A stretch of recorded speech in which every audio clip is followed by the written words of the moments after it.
नमस्कार दोस्तों। किसी जमाने में एक लकड़हारा रहता था। जब वह बूढ़ा हो गया तो उसने सोचा कि अब मरने के दिन करीब हैं, क्यों न बेटे को शिक्षा देनी चाहिए ताकि उसे जीवन में कभी समस्याओं का सामना करना पड़े तो वह उनका डटकर सामना कर सके। सो उसने अपने बेटे को बुलाया और कहा, बेटे, तुम्हें पता है कि जंगल के पूर्व में एक देवदार का पेड़ है जिसको मैंने आज तक नहीं छेड़ा। कल से तुम्हें अकेले ही लकड़ियां काटने जाना होगा क्योंकि मेरा आखिरी समय आ चुका है। याद रखना बेटे, कभी तुम भी उस पेड़ को हाथ न लगाना। जंगल से जो चाहे काटना, मगर देवदार को बिल्कुल भी न काटना। यह कहकर बूढ़ा लकड़हारा मर गया। इस बात को कई महीने गुजर गए। फिर एक दिन लकड़हारे का बेटा जंगल के पूर्व दिशा में चला गया। उसने देवदार को बड़े ध्यान से देखा और अपने आप से कहा, मुझे तो कोई खास बात नजर नहीं आती इस पेड़ में, आखिर इसे काटा क्यों न जाए। ये सोचकर उसने कुल्हाड़ी उठाई और पेड़ के तने पर मारने लगा। पेड़ वहां से सरक कर परे हट गया। लकड़हारा भी उसकी तरफ आगे बढ़ा तो पेड़ और पीछे हट गया। अब लकड़हारे ने पेड़ के पीछे दौड़ना शुरू कर दिया। पेड़ उससे भी तेज दौड़ने लगा। लकड़हारा अब थक कर वहीं वापिस आ गया जहां से उसने चलना शुरू किया था। उसने कुल्हाड़ी को कंधे पर रखा और गधे पर सवार होकर घर की ओर चल पड़ा। चलते चलते रात हो गई। लकड़हारे ने वहीं पर रात गुजारने का मन बना लिया। गधे को एक तरफ पेड़ से बांधा और खुद ऊपर मोटी सी शाख पर बैठ गया। जैसे ही दिन निकला, लकड़हारा पेड़ से नीचे उतरा, मगर वह हरी किस्मत, जिस जगह रात को गधा बांधा था वहां गधे की बजाय हड्डियों का ढेर पड़ा हुआ मिला और कुछ दूरी पर वहीं देवदारू का पेड़ भी खड़ा था। लकड़हारे ने कुल्हाड़ी को कंधे पर रखते हुए कहा, अच्छी बात है, अब मैं पैदल ही इसका पीछा करूंगा। देवदार का पेड़ और लकड़हारा चलते हुए नदी, नाले, पहाड़, मैदान पार कर गए। रात हुई, दिन का उजाला भी सिमट गया। ये रात भी लकड़हारे ने एक पेड़ पर बिताई। अगले दिन फिर देवदार के पेड़ के पीछे वह दौड़ने लगा। तीसरे दिन एक अजीब घटना उसके साथ घटी जिससे लकड़हारा देवदार की बात को बिल्कुल भूल गया। अचानक उसके सामने एक नाग और मस्त सा हाथी आ गया। नाग और हाथी आपस में लड़ रहे थे। नाग हाथी को निगलना चाहता था लेकिन हाथी के लंबे दांत रुकावट बन गए थे। लकड़हारे को ये देखकर यकीन न आया कि ये क्या हो रहा है। हाथी की नजर जब लकड़हारे पर पड़ी तो वह चिल्लाकर बोला, बचाओ बचाओ, भगवान के लिए इस सांप को मार दो, जब तक जीऊंगा तुम्हारा एहसानमंद रहूंगा। फिर नाग ने भी लकड़हारे से विनती की, जरा इसके दांत तो काट दो, मैं तुम्हें माला माल कर दूंगा। बिना सोचे विचारे लकड़हारे ने कुल्हाड़ी उठाई और हाथी के दांतों पर दे मारी। दोनों दांत टूटकर दूर जा गिरे। नाग ने फिर पूरे हाथी को आराम से अपने पेट में उतार लिया। अब नाग ने ध्यान से लकड़हारे की ओर देखा, फिर कहा, मैं तुम्हें इस काम के बदले में बड़ी दौलत दूंगा। इतना कहकर नाग लकड़हारे के साथ चलने लगा। दोनों मजे से गपशप करते हुए चले जा रहे थे। आखिर उन्हें जब एक घर दिखाई दिया तो नाग ने लकड़हारे को बताया, ये मेरी माँ का घर है, हम इसी घर में चलेंगे। मेरी एक बात ध्यान रखना, मेरी माँ के हाथ का कुछ भी मत खाना। जब मेरी माँ तुम्हें कुछ खाने की पूछे तो तुम कहना कि देवदार पर टंगा हुआ वह छोटा आईना दे दो। नाग ने दरवाजा खटखटाया। नाग की माँ ने जल्दी से दरवाजा भी खोला, बेटे का हाल चाल पूछा और अजनबी के बारे में भी पूछा। नाग ने अपनी माँ से सब बातें बताई। माँ को बड़ी खुशी हुई। नाग की माँ ने खाने की पूछी तो लकड़हारे ने नकार दिया, मगर नाग की माँ ने फिर कहा कि बेटा, अगर कुछ खाते नहीं तो कोई तोहफा ही लेते जाओ। लकड़हारे ने झिझकते हुए कहा, आपके पास एक चीज है, अगर वह मुझे मिल जाए तो मेरा सफर अच्छा कटेगा। नाग की माँ ने कहा, एक बार मुंह से तो निकालो, मैं बिल्कुल ना नहीं करूंगी। लकड़हारे ने कहा, जो सामने देवदारू का पेड़ है उस पर आईना लटक रहा है, बस मुझे वही चाहिए। नाग की माँ ने ये बड़बड़ाते हुए कहा कि तुमने भी क्या मामूली सी चीज मांगी है। फिर वह आईना उतार कर लकड़हारे को दे दिया। माँ बेटे की अनुमति लेकर लकड़हारा अपने सफर पर फिर से चल पड़ा। चलते चलते उसे ख्याल आया कि देखूं तो सही, नाग ने ये आईना अपनी माँ से क्यों दिलवाया है? इतना सोचकर उसने जेब से आईना निकाला और उसमें अपनी शक्ल देखने लगा, मगर आईने में उसे अपनी शक्ल की बजाय एक देव नजर आया। देव ने झुककर बड़े अदब से कहा, क्या हुक्म है राजकुमार? ये सब देख सुनकर लकड़हारे के होश उड़ गए। वह कई देर तक बुत बना खड़ा रहा। कुछ समय बाद उसने अपने आप को संभाला। उस समय लकड़हारे को जोर से भूख लगी हुई थी। वह तुरंत बोला, मुझे भूख लगी है, कुछ खाने को चाहिए। मुंह से बात निकालने भर की देर थी कि सामने कई तरह का भोजन हाजिर हो गया। देव भी गायब हो गया।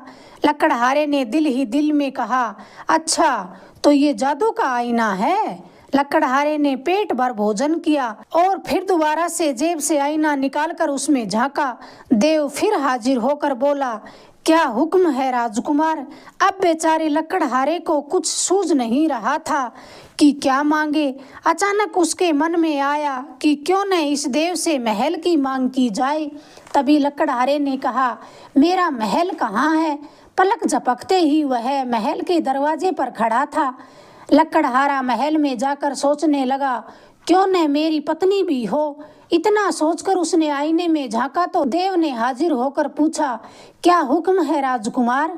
लकड़हारे ने तुरंत हुक्म दिया कि राजा की बेटी हाजिर करो। अगले ही पल राजकुमारी उसके सामने बैठी थी। लकड़हारा उसे पाकर बेहद खुश हुआ और उसने उसी दिन उससे विवाह भी कर लिया। उधर राजकुमारी के इस तरह गायब होने पर महल में कोहराम मच गया। सैनिकों ने महल का कोना कोना छान मारा, मगर राजकुमारी का नामो निशान नहीं मिल रहा था। आखिर राजा ने ये मुनादी करवा दी कि जो राजकुमारी को ढूंढेगा उसे मुंह मांगा इनाम दिया जाएगा। मगर कुछ समय बाद ही राजकुमारी के मिलने की उम्मीद भी खत्म हो गई। एक दिन एक बुढ़िया महल में आई और कहने लगी, मैं राजकुमारी के बारे में राजा से बात करना चाहती हूँ। बुढ़िया को राजा के सामने ले जाया गया। बुढ़िया ने कहना शुरू किया, महाराज, आपकी राजकुमारी ऐसी जगह है जहाँ पर आप सोच भी नहीं सकते। आप पहले एक लकड़ी का बड़ा सा संदूक बनवाने का आदेश दें। संदूक इतना बड़ा हो जिसमें मैं लेट और बैठ सकूं। संदूक में 9 दिन की खुराक भी रखवा दी जाए।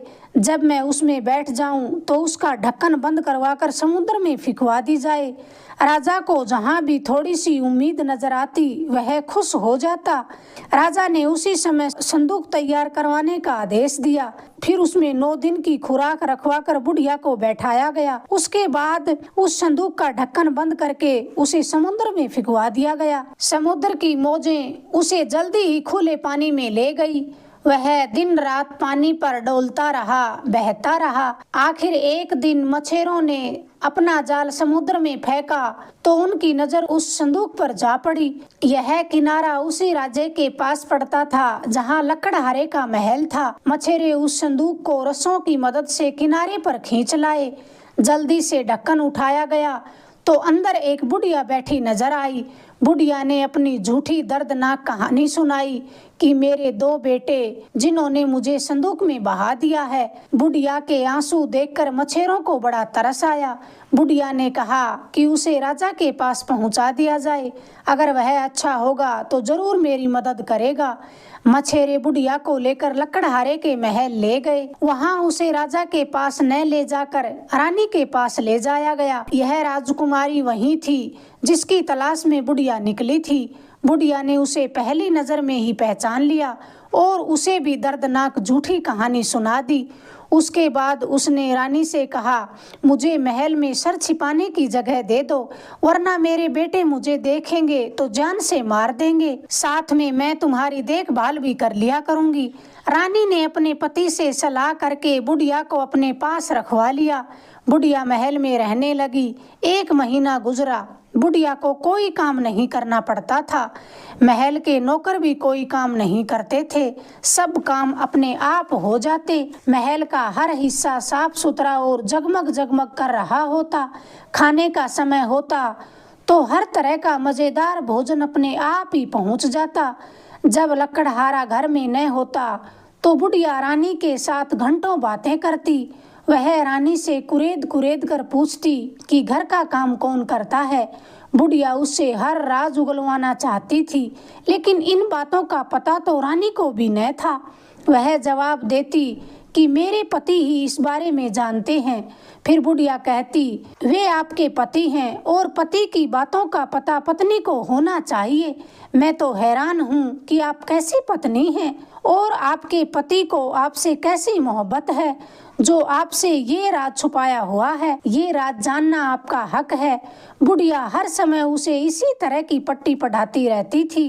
रानी बुढ़िया की बातों में जल्दी ही आ गई और फिर बेचैन सी रहने लगी। एक रात मौका पाकर रानी ने लकड़हारे से पूछा, आखिर मुझे भी तो पता चले कि घर के काम कौन करता है। आप कैसे पति हैं जो पत्नी को दिल की बात नहीं बताते। लकड़हारे ने इतना सुना तो उसने खुशी खुशी जादू के आईने के बारे में सब बता दिया। रानी ने आईना हाथ में लिया। वह उसमें झांकती तो देव हाजिर हो जाता और पूछता, आदेश करो रानी साहिबा। रानी दिल लगी के लिए उसे दौड़ाती और खुश हो जाती। एक दिन लकड़हारा किसी काम से दूसरे राज्य में चला गया और बुढ़िया रानी के पास आ बैठी तो रानी ने जादू के आईने का सारा किस्सा कह सुनाया। बुढ़िया ने होशियारी से यह भी पूछ लिया कि आईना कहाँ और किस तरह प्रयोग किया जाता है। फिर बुढ़िया ने चालाकी से आईने को हथिया लिया और सामने किया। सामने करते ही देव हाजिर हो गया और उसने पूछा, क्या आदेश है बूढ़ी अम्मा। बुढ़िया ने कहा, मुझे और राजकुमारी को जल्दी से राजा के महल में वापस पहुंचा दो। एक ही पल में दोनों राजा के महल में पहुंच गई। बुढ़िया ने आईने में दोबारा देखा और देव से कहा, जादू के महल को राख का ढेर कर दिया जाए। उसी समय लकड़हारे का महल राख का ढेर हो गया। लकड़हारा कहीं गया था।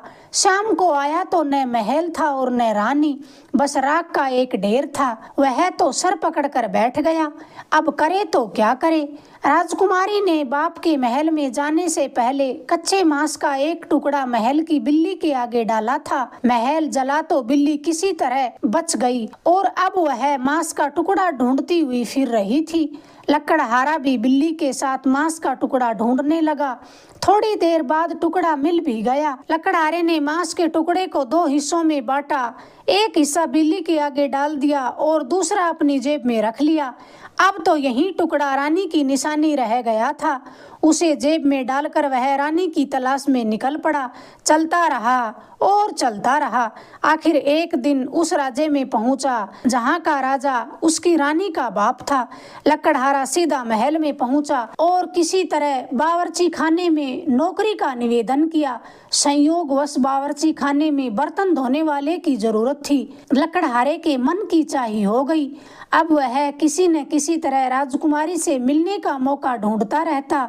एक रोज उसे राजकुमारी के खाने का थाल सजाने का मौका मिल गया तो उसने खाने के साथ वह मांस का टुकड़ा भी थाल में रख दिया जिसको राजकुमारी ने बिल्ली के सामने डाला था। राजकुमारी भी अपने पति की जुदाई से बड़ी बेचैन सी रहती थी। वह भी यही सोचती थी कि पति को कैसे तलाश किया जाए। जब उसने अपने थाल में वही मांस का टुकड़ा देखा तो उसका दिल खुशी से धड़कने लगा। उसे जल्दी ही समझ में आ गया कि हो न हो उसका पति इसी महल में है। राजकुमारी ने बावर्ची खाने के मुखिया से पूछा कि क्या बावर्ची खाने में कोई नया आदमी रखा गया है।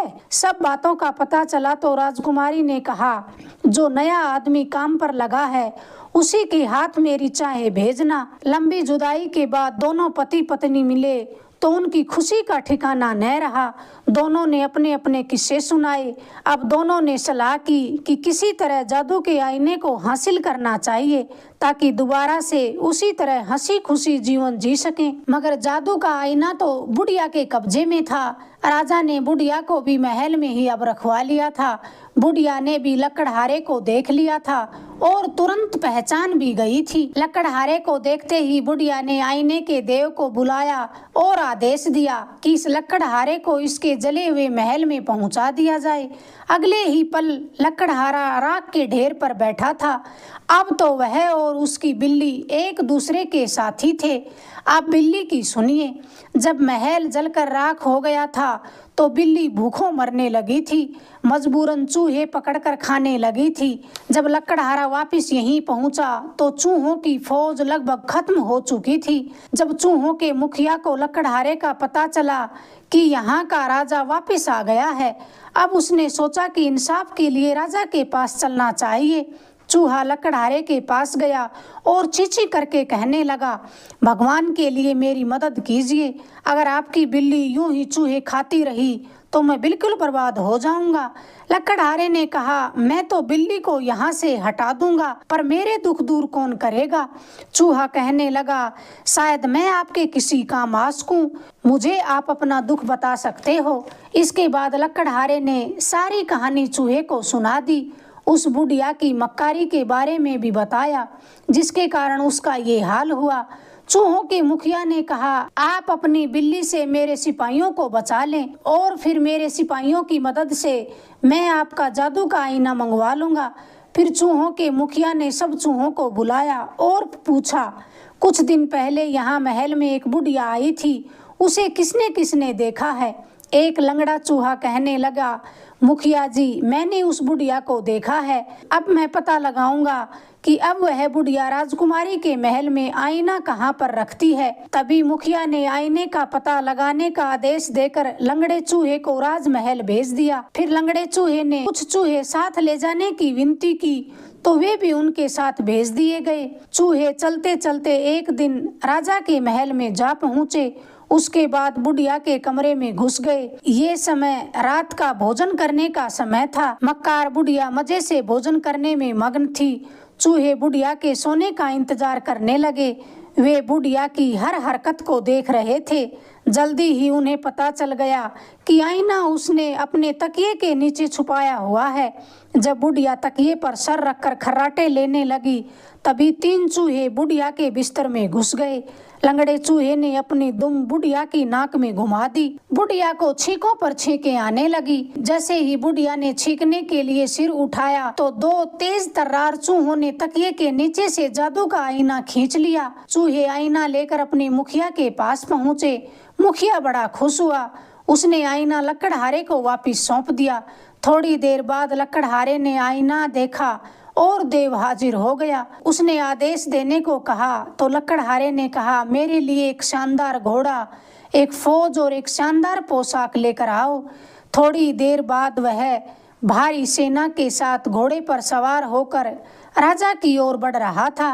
राजा को लकड़हारे की शान शौकत का पता चला तो अपनी बेटी की शादी उससे करने को राजी हो गया। दोनों की धूमधाम से शादी हुई। हर ओर से हजारों मेहमानों को बुलाया गया। अब लकड़हारा और राजकुमारी अपने महल में खुशी खुशी से रहने लगे। अगर आपको ये कहानी पसंद आई, प्लीज़ चैनल को लाइक करें, शेयर करें, सब्सक्राइब करें। धन्यवाद दोस्तों।